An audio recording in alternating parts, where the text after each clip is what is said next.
2025 সালে সড়ক দুর্ঘটনায় ৯,১১১ জন নিহত হয়েছেন, যা 2024 সালের তুলনায় ৬.৯৪% বেড়েছে।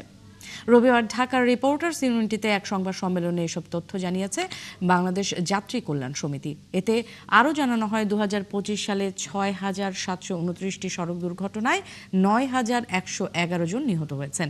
আহত হয়েছেন 14,812 জন। 2025 সালে সড়ক ছাড়াও নৌ দুর্ঘটনায় 158 জন এবং রেলপথে 485 জন প্রাণ হারিয়েছেন।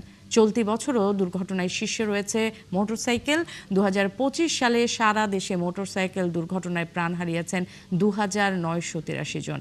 এছাড়া সারা দেশে থ্রি হুইলার দুর্ঘটনার প্রকৃত চিত্র গণমাধ্যমে উঠে আসছে না বলেও জানানো হয় সংবাদ সম্মেলনে। 2,493টি মোটরসাইকেল দুর্ঘটনায় 2,983 জন নিহত হয়েছে এবং 2,219 জন আহত হয়েছে। সড়ক, রেল ও নৌপথে সর্বমোট 7,369টি দুর্ঘটনায় 9,754 জন নিহত হয়েছে, 15,096 জন আহত হয়েছে।